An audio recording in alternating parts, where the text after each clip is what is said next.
Well, hey there, everyone. Welcome back. Another episode of the Island Church Weekly Podcast. Pastor Will, how you doing?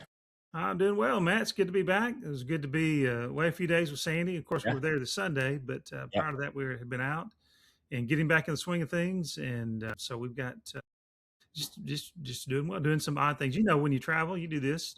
When you travel, you pay for it in advance, and you pay Yep. for it when you On the get back back end. too. Yep. Absolutely. That's part of it. So, So well, we're that's glad to kind have of you what. back. And actually, since last week, we're on the commands and the law of love. I talked about honoring your mother and father. Actually, I coordinated a trip, and I'm going to be going to see my mother Awesome. this weekend in Mississippi. Kind of hard place to get to, Natchez, Yeah. Mississippi, Yeah. which used to be the capital of Mississippi when Yep. riverboats were the Yep. primary transportation, right?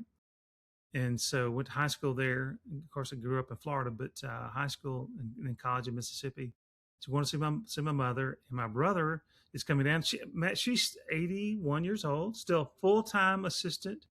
She worked with International Paper Company in the HR kind of area for 25 or 30 years, and then she's been almost 25 years on a little, was going to be a little short term deal. She's still at the church Yeah. working full time That's awesome.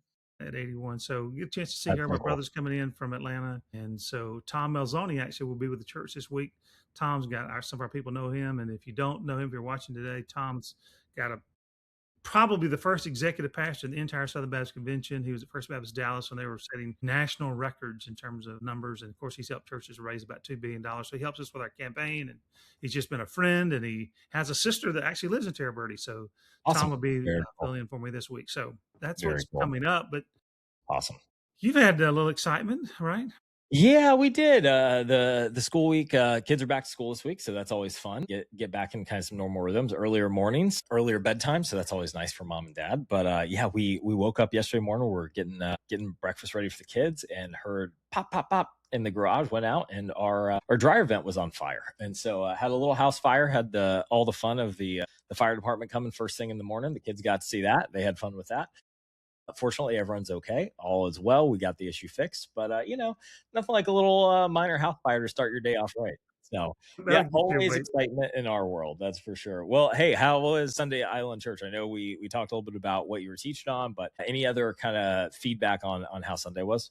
Just another great day. Our people there gathered together and encouraging one another, and God continued to bring people around. Our church had several families. We had a luncheon, well, informal kind of thing after the service with some people that have been attending our church for a while. So we're getting to know people on a personal level. But we had some new guests this week, and just God led them there. It's an interesting kind of thing to hear their story, how they got there, and what they believe God's doing in their life. And so it's kind of a neat thing. They live on the island. One particular couple lived there about 30 years and been very engaged in some of the things related to what we're doing with our Yeah, building. They've yeah, absolutely. been kind of a coach of volleyball at pretty high levels, and anyway, God's just bringing this neat people around. Of course, I love to hear people's story because they Yeah, can do all kinds of things I can't do, and so I love yeah, to hear their stories. And that was fun. so it was a good, it's good. And I think if you missed the service, I would just encourage you. I really got a lot of good feedback. I talked about the importance of our honoring our father and mother, and I recognize that many of ours, if people have lost their mothers and fathers, but you have children, you have neighbors, you have friends, you have grandchildren, and all that kind of works together. Society's held together, the church is held together, families are held together when and it starts with children honoring their mother and father, and then of course there's promises that go with this. There's promises of good things, and then there's discipline if you don't. So the scripture is Yeah, pretty clear on that. So we kind of totally. covered that, and of course we have this epidemic going across the country with estrangements from various family Yeah, members, and yeah, we tend to just be disposable in our relationships, whether it's at the church, whether it's at a workplace, whether it's in marriage or family. And so we really have to, as a church, have to move beyond that. So I try to cover a lot of those subject areas. I think if people listen to that sermon, they'll get some handles and understand what's happening with society. They'll understand what's happening on the political front. They'll get some insights there, and particularly the foundation of life, which God created the family, and so how absolutely, that should work. So absolutely. it was a really good week from my perspective, and I think from Awesome. other people as well. Yeah, very cool, very cool. Well, what's coming up that folks need to know about in the life of the church? Well, we're making maybe the final plans. We've got the fire department scheduled for October 31st, but Yeah, it's not going to be because of an emergency. yeah, Now, yeah. That's a good thing. That's a good thing. we brought them out for an emergency. We're going to bring them Yeah, out because we're going to do our trunk or treat, and we're getting all the details worked out on that. Fire department is getting scheduled and getting cars. If you can help us with providing a car, that would be super. If you'd just be willing to just greet people and or help us with maybe food or greetings, those kinds of things. There's several ways people can help us, even in addition to a car or Yeah. outside of doing a decorating a Yeah. car.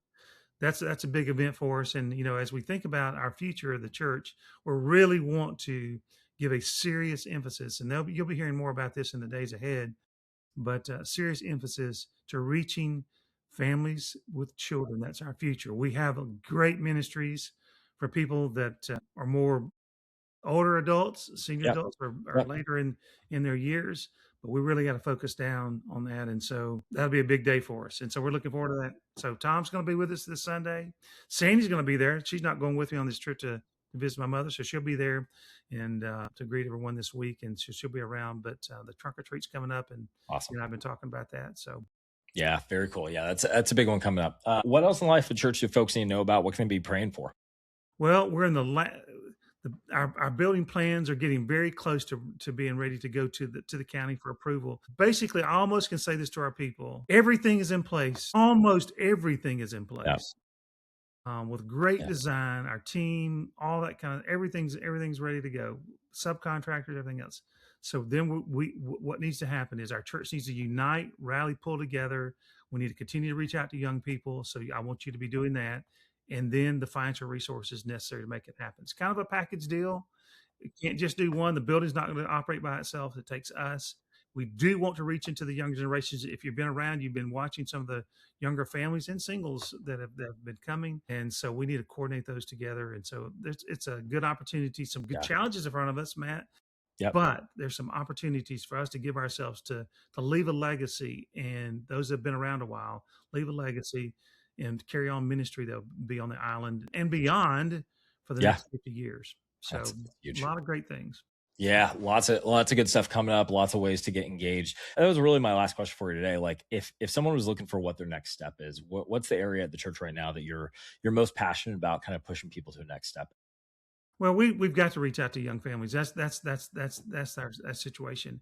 And of course, we know at every stage of life you have different sets of challenges. I mean, you're in there, you've got throws, and everybody's not having fires in their garage and doing stuff like that. What you're doing, that's a little extra. Your kids get excitement that way. But we certainly want to reach family units and senior adults that are new, or people that are even mature and adults are still working. We certainly want to reach those. But we really have to do that focus, and so pay attention to that. But if you would serve and help with the children, you would possibly consider leading a group of middle adults or younger adults. We're open to that. See me, see Jolene, see Sandy. We'll help you get plugged in, and you can start off with small things. We want to help people, Matt, serve in ways that fit them, not just serve the church. Sometimes we all have to do things that are a little outside our comfort zone for the short term, but over time. We want people serving in ways that really encourage them. So greeting people, helping us with some of these special events we got coming up, any of those kinds of things will be helpful to us. I love it. That's great. Well, thank you so much, Pastor Will, for joining me today. Always good talking with you. Thank you all so much for watching the Island Church Weekly podcast. We'll see you back here next week.